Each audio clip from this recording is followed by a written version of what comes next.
Financial planning ఎలా చేసుకోవాలి, ఎక్కడ డబ్బుల్ని ఇన్వెస్ట్ చేస్తే మంచి రిటర్న్స్ వస్తాయి, మ్యూచువల్ ఫండ్స్ పై వెబినార్ ఈ నెల 19-20న. Hi guys, welcome to iDream. నేను మీ చాణక్య. మన అర్లియర్ వీడియోస్లో కూడా కొన్ని నెలల్లో ఎస్డబ్ల్యూపీ ఎలా ఇన్వెస్ట్ చేయాలి, అసలు ఎస్డబ్ల్యూపీ అంటే ఏంటి అనే దాని గురించి మనం తెలుసుకున్నాం. కాకపోతే ఎస్డబ్ల్యూపీ ద్వారా కూడా ఒక మంత్లీ ఇన్కమ్ వచ్చేటప్పుడు చాలామంది కూడా కొన్ని మిస్టేక్స్ అనేది కూడా చేస్తున్నారు. అసలు వాళ్ళు చేస్తున్న మిస్టేక్స్ ఏంటి, ఆ మిస్టేక్స్ చేయకుండా ఉండాలంటే ఏం చేయాలి అనే దాటి గురించి కూడా ఈరోజు మనతో పాటు డిస్కస్ చేయడానికి పర్సనల్ ఫైనాన్షియల్ అడ్వైజర్ మన విజయ్ కర్ణం గారు ఉన్నారు. వారితోనే అడిగి తెలుసుకుందాం ఆ మిస్టేక్స్ జరగకుండా ఎలా ఉండాలి ఏంటి అనేది. Hi sir. హలో అండి సార్, ఎస్డబ్ల్యూపీ మోడ్ గురించి మనం అయితే అర్లియర్గా మాట్లాడుకున్నాం. కాకపోతే అందులో ఇన్వెస్ట్మెంట్ చేసేటప్పుడు మంత్లీ ఇన్కమ్ ఎవరైతే తీసుకుంటుంటారో వాళ్ళు కొన్ని మిస్టేక్స్ చేస్తూ ఉంటారు. ఆ మిస్టేక్స్ ఏంటి, ఆ మిస్టేక్స్ చేయకుండా ఉండాలంటే ఏం చేయాలి? షూర్ అండి. అందరూ ఎస్డబ్ల్యూపీ ఇన్కమ్ మంత్లీ ఇన్కమ్ రావాలనేది బాగా రీచ్ వెళ్ళిపోయింది. అంటే చాలామంది స్టార్ట్ చేశారు దీని తర్వాత. సో వాళ్ళు ఏం చేస్తున్నారు అంటే చాలా పారామీటర్స్ కన్సిడర్ చేయట్లేదు. ఇది జస్ట్ లైక్ ఒక నార్మల్ ఫిక్స్డ్ డిపాజిట్ లాకనో లేకపోతే ఏదో వేరే డిపాజిట్ లాకనో అనుకొని ఇన్వెస్ట్ చేసి విత్డ్రాల్ తీసుకుందాం అనేసి అనుకుంటున్నారు. కాకపోతే ఇక్కడ చాలా పారామీటర్స్ కన్సిడర్ చేయాల్సి ఉంటుంది ఎస్డబ్ల్యూపీలో. ఫస్ట్ థింగ్ వచ్చేసి మార్కెట్ వోల్టాలిటీ అనేది మనం కన్సిడర్ చేయాలి. ఎందుకు అంటే ఈరోజు ఉన్నట్లు మార్కెట్ రేపు ఉండదు, రేపు ఉన్నట్లు 1 month తర్వాత కూడా ఉండదు. సో ఈ వోల్టాలిటీని బేస్ చేసుకొని మీరు ఏ ఫండ్స్లో ఇన్వెస్ట్ చేస్తున్నారు అనేది మనం చూసుకోవాలి. ఫర్ సపోజ్ ఒక ఎగ్జాంపుల్ చెప్తాను.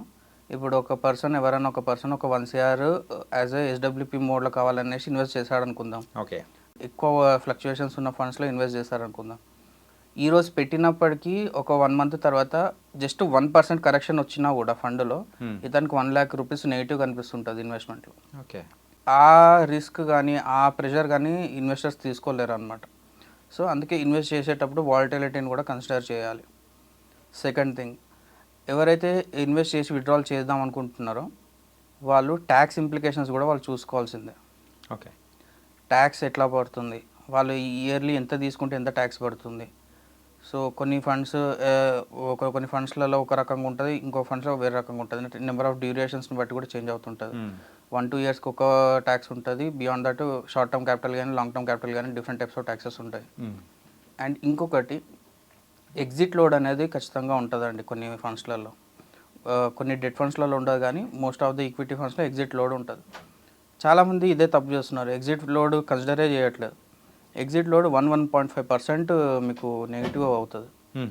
అంటే ఏదో ఫ్లక్చుయేషన్లో వచ్చేసి మేము పెట్టేసినాము 6 months తర్వాత మళ్ళీ తీసేసినాము అని అంటే మీకు ఆ 1% 1.5% అనవసరంగా మీరు పే చేసిన వాళ్ళు అవుతారు. అండ్ ఇంకొకటి ఏంటంటే, సో రెగ్యులర్గా చేసే మిస్టేక్స్ అంటే పెట్టామా తీసేసామా అనే మోడ్లో చాలామంది ఉంటారు. అవునండి. కాకపోతే ఆ ట్యాక్సెస్ గురించి కానీ అండ్ మీరు చెప్పినట్టు ఏ మార్కెట్ వాల్యుయేషన్స్ వచ్చే దాని గురించి కానీ పెద్దగా పట్టించుకునే వాళ్ళు ఉంటారు. ఎగ్జాక్ట్లీ అదే మిస్టేక్ అండి మనం చేసేది. మనము ఎక్కువ ఎక్స్పెక్టేషన్స్ పెట్టుకొని, నెక్స్ట్ పాయింట్ వచ్చేసి ఎక్కువ expectations, high expectations. Last year ఇంత ఇచ్చింది, ఈ ఇయర్ ఇంత ఇస్తుంది, నేను ఎట్లయినా సరే పెట్టేస్తాను అని చెప్పేసి ఏ ఫండ్లో ఆ ఫండ్లో పెట్టేశారనుకోండి హయ్యర్ ఎక్స్పెక్టేషన్స్తో మెయిన్ క్యాపిటల్ ఎఫెక్ట్ అయ్యే ఛాన్సెస్ ఉంటాయి. అదే అనమాట. అండ్ నెక్స్ట్ వచ్చేసి కరెక్ట్ ఫండ్ చూస్ చేసుకోవాలి. Okay, correct type of fund కూడా మనకి ఇంపార్టెంట్. అంటే మనకందరికి తెలిసిందే కదండి, debt fund, hybrid fund, equity fund అని బ్రాడ్లీ క్లాసిఫైడ్ చేసిన ఫండ్స్ ఉన్నాయి. దాంట్లో ఏ ఫండ్లో ఇన్వెస్ట్ చేస్తున్నాము, ఎంత విత్డ్రాల్ చేస్తున్నాము అనేది కూడా డిఫరెన్స్ ఉంటుంది. ఇప్పుడు డెట్ ఫండ్లో ఇన్వెస్ట్ చేసేసి మీరు 7% 8% విత్డ్రాల్ చేస్తానంటే మీ క్యాపిటల్ తగ్గిపోతుంది. ఓకే, హైబ్రిడ్లో ఇన్వెస్ట్ చేసేసి నేను 10% విత్డ్రాల్ చేస్తాను, 12% విత్డ్రాల్ చేస్తాను అంటే కూడా మీ క్యాపిటల్ తగ్గిపోతుంది. ఈక్విటీలో కూడా అట్లా ఉంటుంది. సో మనకి మిక్స్డ్ అప్రోచ్ ఉండాలి. ఎట్లా చేస్తున్నాం, ఎంత పర్సెంట్ తీసుకుంటే మన క్యాపిటల్ ఎఫెక్ట్ కాదు, దాని కాంపౌండింగ్ కూడా ఎఫెక్ట్ కాదు. సో ఇక్కడ మన అప్రోచ్ ఏంది, మంత్లీ ఇన్కమ్ రావాలి, క్యాపిటల్ అప్రిసియేషన్ కావాలి, రెండు కావాలి అంటే మనకి మిక్స్డ్ అప్రోచ్ ఉండాలి. డెట్ ఫండ్లోనే మొత్తం పెట్టేసి మనకు దాంట్లోకి వెళ్ళి క్యాపిటల్ తీసుకుంటామంటే సరిపోదు, ఈక్విటీలో మొత్తం పెట్టేసి తీసుకుంటాం సరిపోదు, రెండు మిక్స్ చేయాలి. అంటే లైక్ హైబ్రిడ్ ప్లస్ ఈ టైప్స్ ఆఫ్ ఫండ్స్లో పర్సంటేజ్ ఆఫ్ అలొకేషన్ కూడా డిఫరెంట్గా ఉండాలి. 60-30 10% కానీ 70-30% కానీ ఇట్లా స్ప్లిట్ చేసుకొని దాని నుంచి మనం మంత్లీ ఇన్కమ్ జనరేట్ చేసుకోవడానికి. అండ్ మీకు ఎగ్జిట్ లోడ్స్ కూడా పడవు. ఓకే, మనకి ఇప్పుడు మీరు చాలామంది మనము డైరెక్ట్ వెళ్తాము, రెగ్యులర్ ఫండ్స్కి వెళ్ళాము, మనకు 1%, 1.5% పడుతుందని ఇంతగానం ఆలోచన చేస్తున్నారు కదా. మీరు ఎగ్జిట్లో 1.5% అక్కడనే కడుతున్నారు ఒకవేళ మిస్టేక్ చేస్తే. ఇంకా 0.5% ఎక్కువగా ఇంకా ఎక్కువనే కడతారు.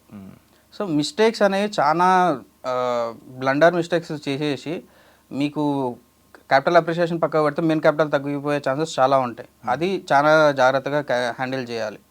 మీరు చేసుకోండి, ఓన్గా చేసుకోవడంలో తప్పులేదు, కాకపోతే ఈ పారామీటర్స్ కన్సిడర్ చేయండి. నెక్స్ట్ వచ్చేసి చాలామంది ఏం చేస్తున్నారు, ఇన్ఫ్లేషన్ అసలు కన్సిడర్ చేయట్లేదు. ఇప్పుడు సపోజ్ ఈరోజు 50,000 విత్డ్రాల్ పెట్టుకున్నారు, సమ్ క్యాపిటల్ ఇన్వెస్ట్ చేసి 50,000 విత్డ్రాల్ పెట్టుకున్నారు. వాళ్ళు ఏ అసంప్షన్లు ఉన్నారు అంటే 50,000 సరిపోతుంది కదా అనేసి ఇన్ఫ్లేషన్ కన్సిడర్ చేయకుండా లాంగ్ టర్మ్లో కూడా అట్లాగనే పెట్టుకుంటారు. కానీ కన్సిడర్ చేయాల్సింది ఏంటి అంటే ఎవ్రీ 5 ఇయర్స్కి మీ ఎక్స్పెన్సెస్ డబుల్ అవుతాయి. ఇన్ఫ్లేషన్ అనేది పెరుగుతూ ఉంటుంది 6%, 7% పెరుగుతూ ఉంటుంది. మనం అది ఓవరాల్గా కన్సిడర్ చేసుకుంటే అంటే ఈ రోజు మన లైఫ్ స్టైల్కి ఒక 50,000 ఎక్స్పెన్సెస్ అవుతున్నాయి అంటే 5 ఇయర్స్ తర్వాత 1 lakh రిక్వైర్మెంట్ ఉంటుంది. సో ఇది కూడా కన్సిడర్ చేయాలి మీరు ఎస్డబ్ల్యూపీ చేసేటప్పుడు. ఓకే. సో అంటే మీ క్యాపిటల్ అప్రిసియేషన్ ఎట్లా ఉండాలంటే అది ఇన్ఫ్లేషన్ కూడా బీట్ చేయాలి. అప్పుడు బీట్ చేసినప్పుడే కదా మీరు విత్డ్రాల్ ఎక్కువ చేసుకోవడానికి ఉంటుంది. అది ఒకటి. నెక్స్ట్ వచ్చేసి చాలా మంది ఎస్డబ్ల్యూపీలో ఏం చేస్తున్నారంటే షార్ట్ టర్మ్కి పెట్టుకుంటున్నారు. ఈరోజు నేను ఇన్వెస్ట్ చేసేస్తాను, 2-3 ఇయర్స్కి మాత్రమే పెట్టేసుకుంటాను, ఆ తర్వాత మళ్ళీ క్యాపిటల్ తీసుకుపోయి నేను వేరే దగ్గర చేసుకుంటాను. ఇది one of the biggest mistake అండి. ఎస్డబ్ల్యూపీ అనేది లాంగ్ టర్మ్కి ఉంటేనే మీ క్యాపిటల్ అప్రిసియేషన్ అవుతుంది. లాంగ్ టర్మ్ అంటే అప్రాక్సిమేట్లీ 5 ఇయర్స్, మినిమం 5 ఇయర్స్ పెట్టుకోవాలి. 5 ఇయర్స్ పెట్టుకుంటే మీకు క్యాపిటల్ ఇన్ బిట్వీన్ ఫ్లక్చువేషన్స్ ఉన్నా, మార్కెట్ వాలటిలిటీ ఉన్నా, మీ విత్డ్రాల్ ఖచ్చితంగా ఉంటుంది. మీరు విత్డ్రాల్ ఫిక్స్డ్ ఎంత పెట్టుకున్నా అంతా ఉంటుంది. మీ క్యాపిటల్ అప్రిసియేషన్ కూడా మీకు ఖచ్చితంగా కనిపిస్తుంది 5 ఇయర్స్లో. ఓకే. ఇన్ బిట్వీన్ కూడా ఎక్కువ వచ్చే ఛాన్సెస్ ఉంటాయి, కానీ 5 years is the safest period. So అప్పుడు ఏమవుతుంది అంటే మీ క్యాపిటల్ అప్రిసియేషన్ పెరుగుతుంది, ఇన్ఫ్లేషన్ ఆగిపోతుంది, మీకు ఎగ్జిట్ లోడ్స్ వెళ్ళిపోతాయి, ట్యాక్స్ ఇంప్లికేషన్ కూడా మీకు ఎవ్రీ ఇయర్ 1.5 lakh మీకు ఎగ్జామ్షన్, 1.25 lakh ఎగ్జామ్షన్ ఉంటుంది. సో దాని మీద మీకు వచ్చే ట్యాక్సేషన్ కూడా తక్కువ ఉంటుంది. అంటే number of percentage of amount మీరు విత్డ్రాల్ చేసేది కూడా తక్కువ ఉంటుంది. కాబట్టి you will be in safest stand. Next point వచ్చేసి కొంతమంది ఏం చేస్తున్నారంటే మంత్లీ రిక్వైర్మెంట్ లేకపోయినా కానీ ఎస్డబ్ల్యూపీలు చేసుకుంటున్నారు. సో నేను చెప్పేది ఏంటంటే మీకు అసలు రిక్వైర్మెంట్ నిజంగా ఉందా, మంత్లీ రిక్వైర్మెంట్ మీరు ఖచ్చితంగా తీసుకోవాలా, లేదంటే వదిలిపెట్టండి కదా. దాంట్లో వదిలిపెడితే మీకు ఇంకా కాంపౌండింగ్ అవుతుంది. ఓకే. చిన్న తమ్ రూల్ ఏంటి అంటే మీరు ఒక 1 lakh రూపీస్ మ్యూచువల్ ఫండ్స్లో ఈ 15% ఏజీఆర్లో వచ్చే ఫండ్స్లో మీరు ఇన్వెస్ట్ చేస్తే ఎవ్రీ 5 ఇయర్స్కి డబుల్ అవుతుంది. మనం లాస్ట్ వీడియోలో కూడా చెప్పుకున్నాం. 5 ఇయర్స్కి డబుల్ అంటే 5 ఇయర్స్కి 2 lakhs అవుతుంది. నెక్స్ట్ 10 ఇయర్స్లో 4 lakhs అవుతుంది. మీరు విత్డ్రాల్ చేయకపోతే 10 ఇయర్స్ తర్వాత 4 lakhs వస్తుంది కదా. అంతే. విత్డ్రాల్ చేస్తే మీకు ఏమవుతుంది, 10 ఇయర్స్ తర్వాత 2 lakhs ఉంటుంది. సో సేమ్ అదే కాన్సెప్ట్, కానీ మీరు విత్డ్రాల్ చేయకపోతే ఇంకా ఎక్కువ లాభం ఉంటుంది. మీకు రిక్వైర్మెంట్ ఎప్పుడు ఉందో ఆ ఒక టర్మ్కి మాత్రమే తీసుకోండి. ఇప్పుడు సపోజ్ ఒక 6 months తర్వాత 1 year తర్వాత సమ్ ఎక్స్ పర్సెంటేజ్ మనకు రావాలంటే ఆ పర్సెంటేజ్ మాత్రమే తీసుకోండి. మంత్లీ రిక్వైర్మెంట్ అవసరం లేకపోతే తీసుకోకండి. వాళ్ళు ఏ అజంప్షన్లు ఉన్నారంటే మేము ఖచ్చితంగా తీసుకోవాలి, తీసుకోకపోతే ఈ పాలసీ టైప్ మైండ్ సెట్తోని ఖచ్చితంగా మేము తీసుకోవాలి, మాకు అవసరం ఉన్నా లేకపోయినా మేము తీసుకోవాలనుకుంటాం. అట్లా కాదు, it's up to you. Okay. Requirement ఉంటే తీసుకోండి, లేకపోతే వదిలిపెట్టేసేయండి. వదిలిపెట్టడం ఇంకా ఎక్కువ అడ్వాంటేజ్ యాక్చువల్గా. అది. నెక్స్ట్ వచ్చేసి చాలా మంది లాక్ ఇన్ పీరియడ్స్లో ఇన్వెస్ట్ చేస్తున్నారు. లాక్ ఇన్ పీరియడ్స్ అంటే మెయిన్గా అంటే ఇప్పుడు ఈఎల్ఎస్ఎస్ ఫండ్స్ ఉంటాయండి, అది 3 years లాక్ ఇన్ పీరియడ్. అంటే ఆ 3 years వరకు లాక్ అయిపోయింది, మనం తర్వాతే తీసుకో. ఎగ్జాక్ట్లీ 3 years తర్వాతనే మనం విత్డ్రాల్ చేయడానికి ఉంటుంది. కొన్ని క్లోజ్డ్ ఎండెడ్ ఫండ్స్ అంటాం వాటిని, లాక్ ఇన్ పీరియడ్స్ ఉన్నాయి క్లోజ్డ్ ఎండెడ్ ఫండ్స్ అంటాం. వాటిలలో ఇన్వెస్ట్ చేసి మాకు విత్డ్రాల్ ఆప్షన్ కనిపించట్లేదు అని అడుగుతున్నారు మనల్ని. నేను అన్నాను మీరు ఆ ఫండ్ ఎందుకు చూస్ చేసుకున్నారు అంటే అది పర్సంటేజ్ వైజ్గా ఎక్కువ రిటర్న్స్ ఇచ్చింది, సేఫెస్ట్ ఉంది. కరెక్టే, కానీ అది లాక్ ఇన్ పీరియడ్ ఉందా లేదా మీరు చూసుకోవాలి కదా, అది చూసుకోవట్లేదు. సో వాళ్ళు 3 years తర్వాతనే విత్డ్రాల్ చేయడానికి ఛాన్స్ ఉంటుంది. Okay. ELSS are the good funds, అది ఓన్లీ ట్యాక్స్ సేవర్ కోసం. కానీ మీకు ఎస్డబ్ల్యూపీకి ఈఎల్ఎస్ఎస్ ఫండ్కి వస్తుందా అంటే అది క్వశ్చన్ మార్క్ అనమాట. సో అట్లా ఆ టైప్స్ ఆఫ్ ఫండ్స్ని అవాయిడ్ చేయడం బెటర్. ఓకే. నెక్స్ట్ వచ్చేసి చాలా మంది చేసే మిస్టేక్ ఏంటంటే ఎస్డబ్ల్యూపీలో కానీ ఇన్వెస్ట్మెంట్స్లో కానీ లాస్ట్ ఇయర్ పర్ఫార్మెన్స్ ఒక్కటి చూస్తున్నారు అంతే. లాస్ట్ ఇయర్ 50% వచ్చింది, 30% వచ్చింది, 40% వచ్చింది. ఈ ఇయర్ అట్లీస్ట్ 0.5% అని వస్తుంది కదా. ఈ మైండ్ సెట్లో చాలా మంది అడుగుతారు, వాళ్ళు అదే మైండ్ సెట్లో ఉంటారు. నేను చెప్పేది ఏంటంటే లాస్ట్ ఇయర్ కానీ ఈ ఇయర్ కానీ టాప్ పర్ఫార్మింగ్ ఫండ్స్ ఉన్నాయి కదా, నెక్స్ట్ ఇయర్ పోయి దాన్ని ఒకసారి చెక్ చేయండి, అది ఉండదు అక్కడ, వేరే ఫండ్ వస్తుంది. ఓకే. సో ఫండ్స్ అనేవి చేంజ్ అవుతుంటాయి. మీరు బెస్ట్ ఫండ్ క్యాచ్ చేయాలని ఎప్పుడైతే వెళ్తారో అప్పుడు మీకు మంచి రిటర్న్స్ అనేవి రావన్నమాట.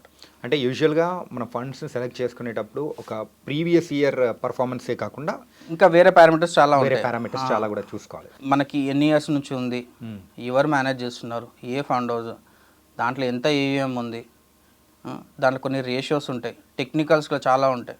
అవన్నీ కన్సిడర్ చేయాలి. అంత ఇన్డెప్త్ రీసెర్చ్ చేస్తేనే మీ క్యాపిటల్ అందులో పెట్టండి. ఓకే, లేకపోతే better you don't enter in to the SWP mode. Okay. And one more thing అంటే రీబ్యాలెన్సింగ్ చేయాల్సిందే.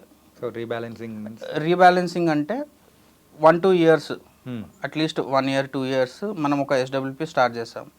అట్లీస్ట్ 1 year తర్వాత 2 years తర్వాత మనం అసలు చూసుకోవాలి అసలు ఫండ్ పర్ఫార్మెన్స్ ఎలా ఉంది. ఓకే. ఇన్ బిట్వీన్ కూడా చూసుకుంటే మంచిదే. కాకపోతే రెగ్యులర్గా వాచ్ చేయడం వల్ల మీకు స్ట్రెస్ లెవెల్స్ పెరిగిపోతాయి అనవసరంగా. మార్కెట్లో ఎలా మార్కెట్ ఫ్లక్చుయేషన్స్ ఉంటాయి కాబట్టి మీరు కంటిన్యూస్గా చూడాల్సిన అవసరం లేదు. 3 monthsకి 6 monthsకి 1 yearకి అట్లా ఒకసారి చూసుకుంటూ వెళ్తే ఫండ్ పర్ఫార్మెన్స్ మీ ఎక్స్పెక్టేషన్స్ కరెక్ట్గానే ఉందా, ఓవర్ పర్ఫామ్ అవుతుందా, అండర్ పర్ఫామ్ అవుతుందా, వేరే ఏమైనా ఆల్టర్నేటివ్స్ ఉన్నాయా. రీబ్యాలెన్సింగ్ అనేది ఖచ్చితంగా మచ్ రిక్వైర్డ్ అండి ఎస్డబ్ల్యూపీలో. ఎందుకంటే ఇది లాంగర్ డ్యూరేషన్కి కాబట్టి ఒక 2 yearsకి 1 yearకి అట్లా మనం ఒకసారి రీబ్యాలెన్స్ చేసుకుంటుంటే, పోర్ట్ఫోలియో రీబ్యాలెన్స్ చేసుకుంటూ ఉంటే మీ రిక్వైర్మెంట్ ఫుల్ఫిల్ అవుతుంది. లాంగ్ టర్మ్లో it will give you good returns with less risk. అంటే మెయిన్గా అయితే మీరు చెప్పిన దాని తగ్గట్టు ఇన్ని మిస్టేక్స్ అనేది కూడా యూజువల్గా చేస్తున్నాం. ఎస్డబ్ల్యూపీ చేసేవాళ్ళు, సో నాలెడ్జ్ ఉన్న వాళ్ళు దానిలోకి ఎంటర్ అయితేనే ద బెస్ట్ థింగ్ ఏమో అనిపిస్తుంది. ఎగ్జాక్ట్లీ. నాలెడ్జ్ ఉండాలి, రీసెర్చ్ చేయాలి. లేదు అంటే అడ్వైజర్ హెల్ప్ తీసుకోండి, అదొకటి. అండ్ ఇంతకుముందు మనం చెప్పిన దాంట్లో ఇంకొక వాళ్ళు ఏం అడుగుతున్నారంటే ఎస్డబ్ల్యూ ఎంతనే తీసుకోవచ్చు కదా, ఎక్కువ తీసుకుంటాం మేము, రిటర్న్స్ ఎలాగ ఇస్తుంది అనేసి అంటే ఒక క్లయింట్ ఉండి ఏమంటున్నారంటే నేను 25 lakhs ఇన్వెస్ట్ చేస్తాను, ఎవ్రీ మంత్ నేను 1 to 1 lakh 1.5 lakhs విత్డ్రాల్ చేసుకుంటానంటే మీకు రిటర్న్స్ రావు అసలు. అక్కడ మీరు కాంపౌండింగ్నే ఎఫెక్ట్ చేస్తున్నారు అక్కడ. మెయిన్ ఇక్కడ కాంపౌండింగ్ని ఎఫెక్ట్ చేయకుండా ఉంటేనే మనకు ఎగ్జాక్ట్లీ. అంటే మనం కాంపౌండింగ్ని బ్యాలెన్స్ చేసుకోవాలి, ప్లస్ మన ఎగ్జిట్ లోడ్స్ లేకుండా చూసుకోవాలి. ఫండ్ ఎక్కువ హైలీ వాలటైల్ ఉండొద్దు, ఒకవేళ ఉన్నా కూడా అది లాంగ్ టర్మ్లో మనం ప్లాన్ చేసుకోవాలి, 2 to 3 years చేసుకోవాలి. ఈ పాయింట్స్ అన్ని కన్సిడర్ చేసుకుంటే you will be in safest stands అనమాట. Nice sir. ఎస్డబ్ల్యూపీ మోడ్లో మనం అంటే యూజువల్గా అందరూ చేసే మిస్టేక్స్ ఏంటి అనేది కూడా చాలా చక్కగా చెప్పారు. మెయిన్గా అయితే ఎస్డబ్ల్యూపీలో ఇన్వెస్ట్ చేసేవాళ్ళు అడ్వైజర్ రోల్ మాత్రం తీసుకున్నారు అంటే తెలియని వాళ్ళు మెయిన్గా. Correct. So they will be in a safe hands. Exactly అండి. Thank you so much Vijay గారు. థ్యాంక్ యూ అండి. సో గైస్, మరి ఎస్డబ్ల్యూపీ ఎవరైతే ఇన్వెస్ట్ చేస్తున్నారో అడ్వైజర్ రోల్ మాత్రం చాలా ఇంపార్టెంట్. వాళ్ళ ఒక అడ్వైజర్స్ తీసుకొని మీరు ఇన్వెస్ట్ చేశారంటే చాలా మిస్టేక్స్ నుంచి మనం బయటపడచ్చు. సో ఇది వాళ్ళ ఇంటర్వ్యూ. మరో ఇంటర్వ్యూతో మళ్ళీ కలుద్దాం. అంతవరకు take care. This is your Chanakya.